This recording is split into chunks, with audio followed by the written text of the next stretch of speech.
ذاکر صاحب، ہم آپ سے ایک چیز جاننا چاہتے ہیں کہ آپ کا ایسا نہیں ہے کہ فالوئنگ کیول ورلڈ وائڈ ہے، آپ کو ہندوستان میں بھی کئی ایسے نان مسلمس ہیں جو کہ آپ کی بھاشن کو سنتے ہیں یا آپ کو سنتے ہیں اور کافی پسند کرتے ہیں، لیکن ذاکر صاحب کہیں نہ کہیں آپ کے خلاف اگر یو کے گورنمنٹ نے کچھ جاری کیا ہے تو وہیں آپ کے خلاف کئی فتوے ہندوستان میں جاری ہوئے ہیں. آپ کے خلاف ایک فتویٰ لکھنؤ میں جاری ہوا تھا، تو اس کے بارے میں آپ کیا کہنا ہے؟ کیوں کیول یو کے کی گورنمنٹ ہی نے آپ کو، ہندوستان میں بھی لوگ کئی بار غلط لے لیتے ہیں آپ کے کورٹس کو؟ آپ جانتے ہوں گے کہ جب بھی انسان مشہور ہوتا ہے تو اس کے دشمن تو ہونا لازم ہے. آپ مجھے ایک مشہور انسان دکھائیے دنیا میں جس کے خلاف کس نے بات نہیں کیا. اور سب سے بہترین مثال ہے ہمارے پیغمبر محمد صلی اللہ علیہ وسلم. آپ جانتے ہیں کہ سب سے زیادہ انفلوئنشل پرسنالٹی ساری دنیا میں محمد صلی اللہ علیہ وسلم ہے. یہ صرف مسلمان نہیں کہتے ہیں، مائیکل ایچ ہارٹ انہوں نے کتاب لکھی تھی The 100 Most Influential People in World History.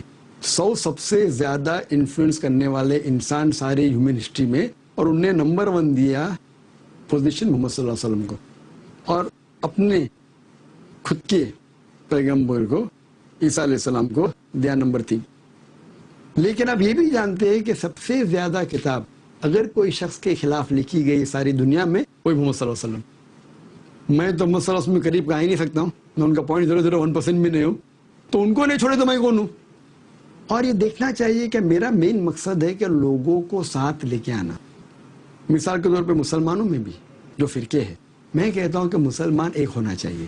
تو جو لوگ اسے نہیں چاہتے مسلمان ایک ہو گئے تو جو ان کا گروپ ہے وہ بکھر جائے گا. تو میں چاہتا ہوں کہ سب مسلمان ایک ہو. تو جو لوگ یہ نہیں چاہتے کہ مسلمان ایک ہو اور امن کا پیغام پھیلائے، وہ میرے خلاف ہے. اسی طریقے سے میں کہتا ہوں کہ سب انسان اپنے دھرم کے کتاب کو پڑھو، اور صحیح طریقے سے پڑھیں گے تو پتہ لگے گا کہ سارے دھارمک کتابوں میں، چاہے بائبل ہو، ویدا ہو، قرآن ہو، اس میں لکھا ہے کہ ایک ہی خدا کی ہمیں عبادت کرنا چاہیے، اس کی کوئی بت پرستی نہیں کرنا چاہیے. بالکل.